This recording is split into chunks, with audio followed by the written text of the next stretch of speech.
Abarigani. Abarigani. Abarigani. Umoja. What does Umoja mean? I don't hear you. What does Umoja mean? Unity. And what language is it?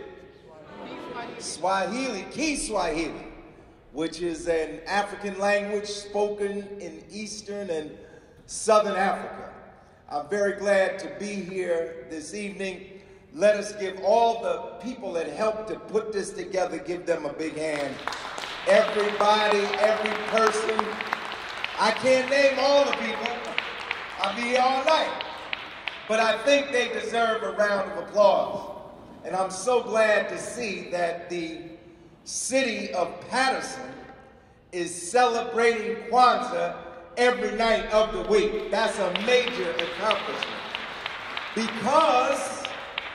Because that's the way Kwanzaa is actually supposed to be celebrated. You're supposed to have 7 celebrations. 1 celebration for each of the 7 principles on each of the 7 days. And I'm sure Chief went over all of this with you before I got here, so I'm not going to go through all of this. I'm just going to assume that you know it already. But it's so important that we continue to celebrate Kwanzaa. Kwanzaa is an African-American holiday that we should be proud of, and we should celebrate every night of the week. Beginning December 26th with Umoja and ending on January the 1st with what? Imani. And what does that mean? Faith. Yes. I named 2 of my daughters after the 7 principles. I have 3 daughters. All of them have Kiswahili names. My oldest daughter, Laini, who will be 44 in January. Her name is Laini. It's Swahili. It means soft, smooth, and refreshing. And my middle daughter, Nia, means what? Purpose. Her name is Nia Ideally, which means just purpose. That she must fight for a just cause. That's her name. And she'll carry that name with her all of her life to remind her that she must always stand for justice. And my youngest daughter, and by the way, I'm very proud of all of my daughters. My oldest daughter, Laini, is a nurse, been a nurse for 25 years. My middle daughter, Nia, is a television anchor and reporter for NBC in Boston. She just got married. I'm very proud of that. She just got married. And my youngest daughter, Imani, is a graduate of Rutgers University. She just graduated this past May, and she already has, I'm so proud of this, a full-time job. A full-time job. Because that's the purpose of going to college, so that you can get a good job and be self-sufficient. I'm so glad to be here with you celebrating Kwanzaa. I celebrated my first Kwanzaa in 1971. That was 48 years ago. Who knows, that's right, 48 years ago, who knows the year that Kwanzaa was founded? 1966, the first Kwanzaa was celebrated, and its creator is who? Dr. Maulana Karenga. And when you leave here tonight, I want everybody to look up Dr. Karenga and look up all of the books that he's written. He didn't just create Kwanzaa.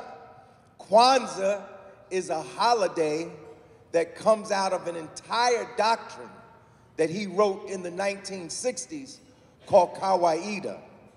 And the core of Kawaida is what? The Nguzo Saba. Say it with me. Nguzo Saba. Nguzo Saba. Nguzo Saba. 7 principles. That's the core of the Kawida doctrine that was written by Dr. Karanga. Dr. Karanga is one of the foremost intellectuals in African American studies today, and in fact, beyond African American studies, he is now known as a renowned, he is a renowned Egyptologist. He has 2 PhDs, not 1, 2. So I want everybody to look up Dr. Karanga and become familiar with his body of work. But we have in our organization, my name is Larry Hamm, I'm a member of the People's Organization for Progress. We have 2 people in our organization who were at the first Kwanzaa celebration in Los Angeles, California in 1966. One is famous, you know of him. How many have heard of the group Mtume? Mtume, how many know that song, Juicy Fruit? Mtume wrote that, but he wrote a whole lot of music for a whole lot of people. He was a member of Dr. Karanga's organization, which was called the US Organization. The US Organization, which was headquartered in Los Angeles, California. And the other brother is an active member of our organization. His name is Amanifu Williams, and he resides in Irvington, New Jersey. He's a member of the People's Organization for Progress. They were at the first Kwanzaa celebration in 1966. Now, 1966, I know to all the young people out in here, and I see so many, all the young people in here stand up. Let's give the young people out in here a big hand. Give the young people. Stand up. Stand up. Give the young people a hand. We're so glad you're here. Thank you. We're so glad the young people are here because, brothers and sisters, we are not going to have a struggle if we don't have young people involved. We've been fighting for decades, but those of us who are my age and older, we're not going to be here forever. Ultimately, we're going to meet the Creator. But it's our responsibility to breathe into you the spirit of resistance so that you can carry that struggle on. And you must carry that struggle on until our people have freedom, justice, and equality here in the United States of America. We do all this for you. We're not doing this for ourselves. We're doing this for you so that you can have the consciousness that you need to go out here and fight against all forms of oppression and injustice and redeem our people. Kwanzaa reminds us of our history and our culture. When I was a child, we didn't have Kwanzaa. All the holidays we had were white holidays. I have to tell, I know I might not get invited back, but I got to tell it like it is, right? We didn't have any Kwanzaa. We didn't have a Martin Luther King birthday. When I was at South 17th Street School, we didn't even have Black History Month. We didn't, right, in my lifetime, we didn't have Black History Month. We didn't have King Holiday. We didn't have Kwanzaa. In fact, 60 years ago, most of us wouldn't have even called ourselves black. Because 60 years ago, many of us were still laboring under the boot heel of white supremacy. If you wanted to get a fight started between two people, call somebody black. We were ashamed of being black. We were ashamed of our dark skin. You can go back and look up the old issues of of Ebony magazine, and a magazine that was called Sepia and Jet. And you can see that, you know, many of the people in there, they didn't even have dark skin. They were black, but they didn't even have dark skin. We call ourselves Negro, and we call ourselves colored. We were ashamed of our dark skin. We were ashamed of our hair. When I was a boy, we used to get our mother's stockings and cut our mother's stockings and make a stocking cap. You remember that? And then we go out, we get Nuna or Dixie Peach and pile it into our hair and flatten our hair out and pull that stocking cap. That stocking cap was so tight it'd leave a mark on your forehead in the morning. We did that because we wanted our hair to be straight. Parents would walk around and pinch their children's noses because we were ashamed of our flat noses. They would go around and pinch their noses. People would go and buy bleaching creams to make their skin lighter and do damage to their skin in the process. People would walk around pulling their lips in, literally. Walk around like this, pulling their lips in because they were ashamed of their full lips. But I'm here to tell you tonight, you don't have anything to be ashamed of. Be proud of your skin, proud of your black features, proud of your African heritage. That's what Kwanzaa is about. Kwanzaa is one more effort to break down the disease of self-hate that still plagues a lot of our people. Still plagues a lot of our people. I was having a discussion with someone the other day. Discussion with someone that was very close to me. Black people, and her son said to me, I asked him, well, who you going out with? I said, you know what fine black girl you going out with? He said, I don't go out with black girls. I only go out, and this is a word he used, exotic girls, meaning of other races. I said, well, wait a minute, how can you feel that way? Your mother is a black woman. But we are still suffering from self-hate, and this self-hate plagues us all over the world.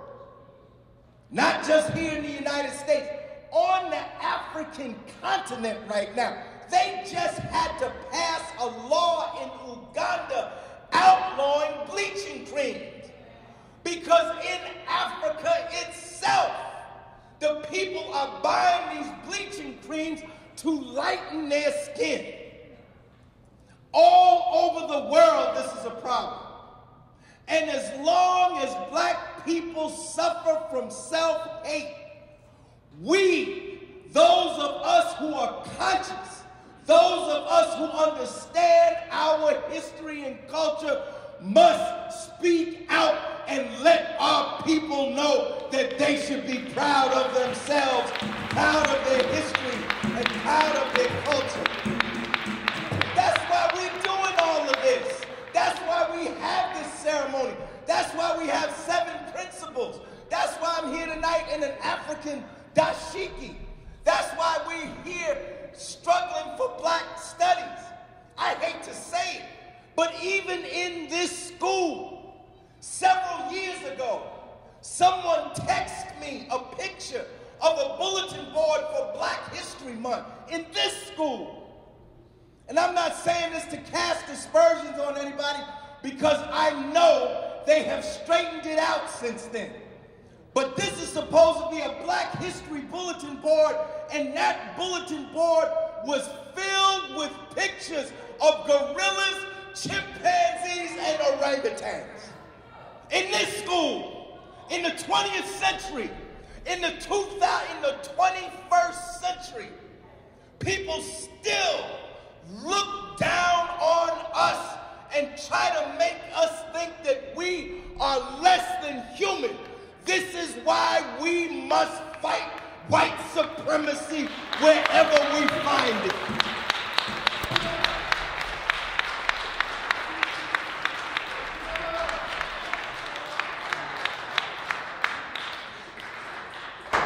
I didn't even know if I should bring this up. I was sitting in the back of the room. They started introducing the Board of Education members and the staff, and I didn't want to come here tonight and make anybody feel bad, But when our children are being denigrated in this way, I cannot remain silent.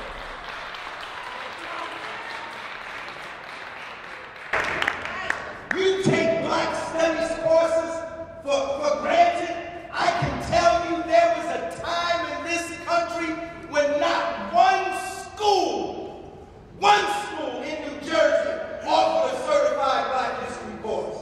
I'm old enough to remember in my lifetime, in my school, South 17th Street School in Newark, New Jersey, I did not have one Black teacher from kindergarten to the 8th grade in an all-Black community.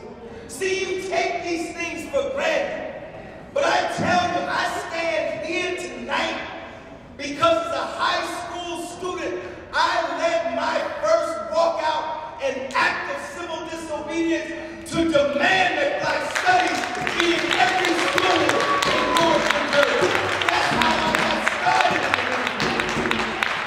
That's how I got started. And if God gives me life for the years to come, I am going to fight for our people until the day I die. That's how I started, and that's how I'm going to finish.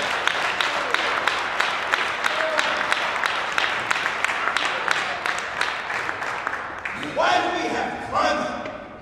To remind us, as Malcolm X said, you can't hate the tree and not hate the roots of a tree.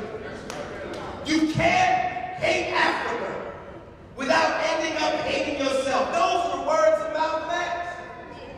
And I urge you to read what Malcolm X said. Don't just read the autobiography. Go and get Malcolm X Speaks, a collection of his speeches, what he said. Go get By Any Means Necessary, the book of his speeches. Go get the last speeches of Malcolm X. That's the title of it. To read what Malcolm said. You cannot hate the roots of a tree and not hate the tree. You can't hate the tree and not hate its roots. We are here today, brothers and sisters. We are an African people. We are the descendants of our people who were enslaved in this country. And next year, 2019, will be the 400th anniversary of the beginning of the mid-Atlantic slave trade in the United States. But I'm here to tell you something. Our history don't begin with slavery. Our history begins with the beginning of mankind. People start talking about Black history, they start talking about slavery. No, you can't talk about the history of humanity and not talk about Africa. All anthropologists agree today that mankind originated in Africa and moved out of Africa into the rest of the world. The oldest remains of Homo sapiens sapiens. And those of you that study evolution, you know that we are the last stage, we are the latest stage. We are Homo sapiens sapiens. The oldest remains of Homo sapiens sapiens come out of Africa. And we spread throughout the world. And all other peoples today are descended from African people. But we didn't just give humanity our genes, we gave humanity civilization. We gave humanity science. We gave humanity architecture. We gave humanity engineering. We gave humanity history itself. When I was a student in high school, they taught me about ancient Greek and ancient Greece and ancient Rome. Greece came before Rome, but Greece, in fact, was an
How many know Orion the hunter? What's the distinguishing feature of Orion the hunter? The what? Belt. His belt. And what's in the belt? 3 stars in the belt of Orion. Do you know that the position of the 3 stars in the belt of Orion correspond exactly to the positions of the 3 pyramids in Egypt today, as those stars appeared 10,000 years ago? But you won't know this, brothers and sisters, by watching television. You won't know this by just listening to the radio. You won't know this by going to the movies. I'm here to tell you tonight, black people got to study black history. We got to study our history and our culture. And that's what Kwanzaa is all about. To bring us back, to connect us back to our history. But what history, for history's sake? No! We don't want you to just walk around here and be little historians. We want you to use that history in the struggle for justice of our people today. And we're fighting today, brothers and sisters. Our struggle is not over. It's a disgrace how they chopped that boy's dreadlocks off down there in the wrestling match in New Jersey. Did you see that? That boy named Andrew Johnson. They cut his locks off. They cut his locks off in a gymnasium full of people. And they cut his locks off. No teacher objected. No administrator objected. No school official objected. No fans objected. Nobody's objected. But I'm here tonight to say it was a disgrace and they can't cut our children's head off like that.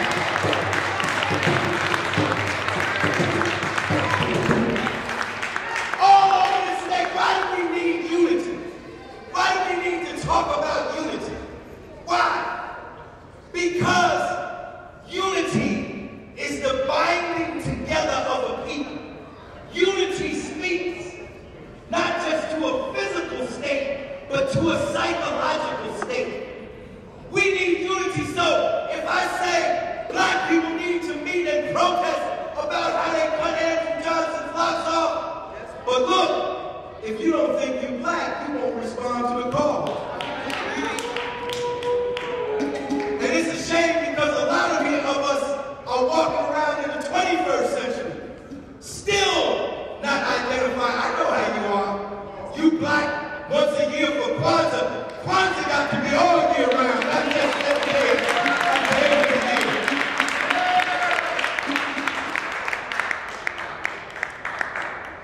Unity is a state of both physical existence, but it's also a psychological state. It's a binding together of our spirit. And whenever, brothers and sisters, we are unified, we make progress. When we are divided, we go backward. And I'm going to tell you, I'm not here to talk bad about black people. Black people are great people. We're great people. Black people are a great people. And I know some of y'all walking around here in the 21st century talking about niggas ain't shit. I hear you. I hear you, and I apologize to anybody who may be offended, but that's what people say. Am I wrong? Am I making this up? In the 21st century, people still say that. But I'm here to tell you, we're not just here by a miracle. We're here by the strength of our unity. We overcame slavery. We overcame Jim Crow. And we're going to overcome Donald Trump and Trump.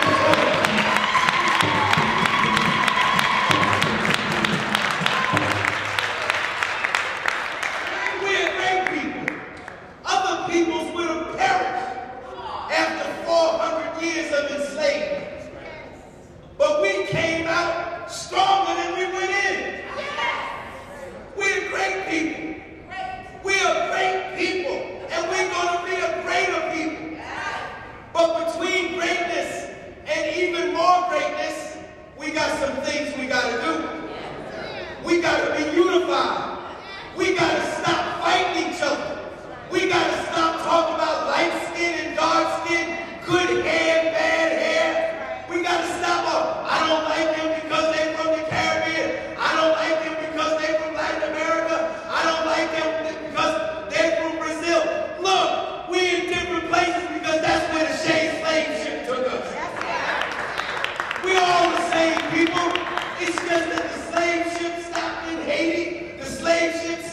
Jamaica, the slave ship stopped in Brazil. But we all came from the same place.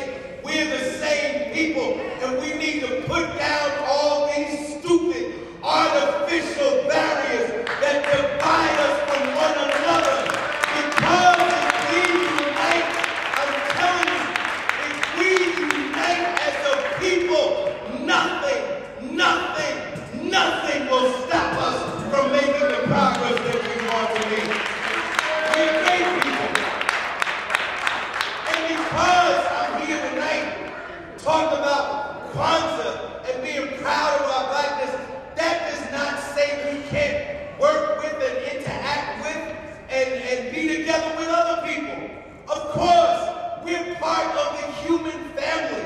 And this is what Dr. Karanga always emphasizes. We want to bring more goodness into the world for all of humanity.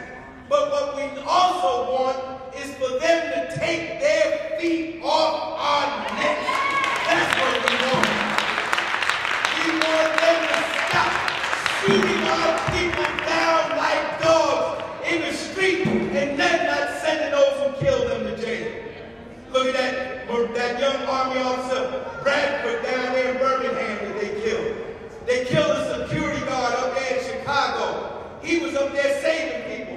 Police rushed in there, they saw a black man, they shot him. He was the one saving people. They're shooting our people down like dogs in the street. But we walk around like in that movie, 12 Years a Slave. The brother was hanging by his neck on his tippy toe. If one toe had slipped, it would have snapped his neck. But the other slaves were just walking by like it was business as usual. It can't be no more business as usual. What hurts one of us hurts all of us.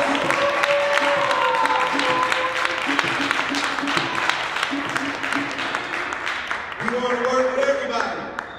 We want to work with our Latino brothers and sisters, our Asian brothers and sisters, our Native American brothers and sisters, our white brothers and sisters. We want to work with everybody. But we have a particular set of oppressive conditions that we have to deal with. And as I leave you tonight, because they're giving me the signal, I'm just getting warmed up. It's time for me to go, and I'm just getting warmed up. But one thing we have to do, brothers and sisters, we got to stop fighting each other. We got to stop fighting each other. I was on Springfield Avenue the other day. People poured out into the street.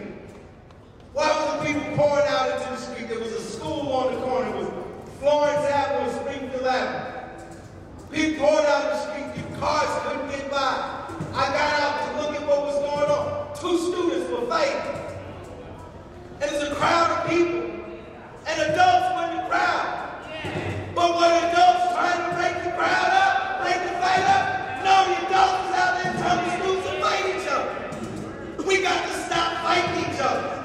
We got to stop hurting each other. We got to stop lying to each other. We got to stop cheating one another. We got to stop talking bad about each other. We got to stop insulting one another. We got to stop disrespecting one another. We got to stop hurting one another. We must help each other, lift each other up, praise each other. Look at the good that we have in ourselves. Love one another. That's what we have to do, brothers and sisters. We must love one another. Let me close with this. I see so many young people in here tonight. I want you to strive for academic excellence.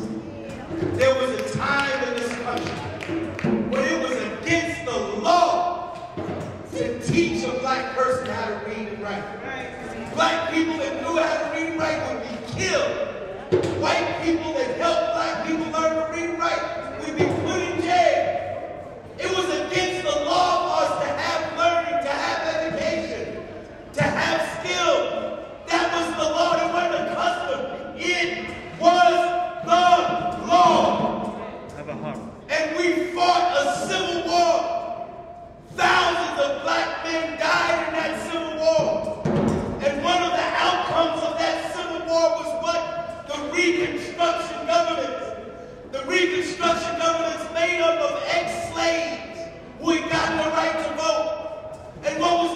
thing they did when they got the right to vote and got control of the government?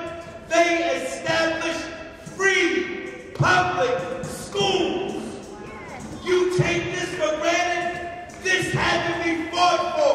And if our children knew the history, maybe they would cherish education even more than they do now. People laid down their lives so that you can have the right to go to school. In my lifetime, I'm a graduate of Princeton University. That's right. From South 17th Street School. I applied to 3 colleges. Princeton, Harvard, Yale, got accepted in all 3. I, from 12th Street in North New Jersey, graduated Princeton University, cum laude, with honors in my class. From the ghetto. You know what I'm talking about? West Side Park in Newark? That's where I live. If I can do it, you can do it. But there was a time when Princeton wouldn't accept black people. Black people couldn't go to Princeton. Black people couldn't go to Harvard. Couldn't go to Yale. Couldn't even go to Rutgers. We had to have a civil rights movement to kick the doors of those universities open so that you can go to college. We want you in college. We want you to succeed. We want you to have good lives. But you got to put some skin in the game. You got to study. You got to study hard. Let me tell you something. When I went to Princeton, it was so hard. When I woke up in the morning, I would have tears in my eyes. I didn't know if I was going to make it through a semester, much less make it to graduate. But I said, I am going to succeed here by any means necessary. By any means necessary. And that's what we want you to do. We want you to excel. We want this school to excel. If you're an F student, raise your F to a D. If you're a D student, raise your D to a C. If you're a C student, raise your C to a B. And if you're a B student, raise your B to an A. But whatever kind of student you are, be the best kind of student that you can possibly be. So I end with this. I've been ending a lot, right? I end with this, brothers and sisters. We are in a peculiar place in history. We have an administration in office, which, like previous administrations, are trying to roll back everything that we fought for. Everything that we fought for, they're trying to roll it back. I know these students would believe there was a time when you could go to college for free. Now, our children go to college and they come home debt slaves, owing $30,000, $40,000, $50,000 of debt. It defeats the whole purpose of going to college. We as adults should have a movement to demand that college is free for all of our young people.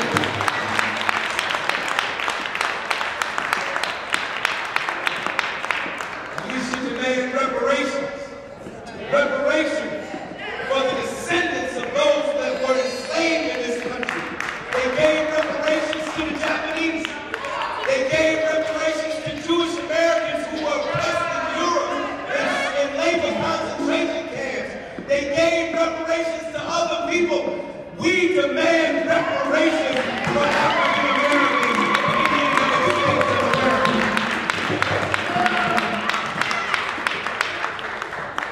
I want you to register. I want you to register and vote and register in record numbers. We went halfway in the midterm election. We went halfway. We got control of the House, but they still have control of the Senate and the White House. We got to finish the job in 2020. They cheated and stole this last election.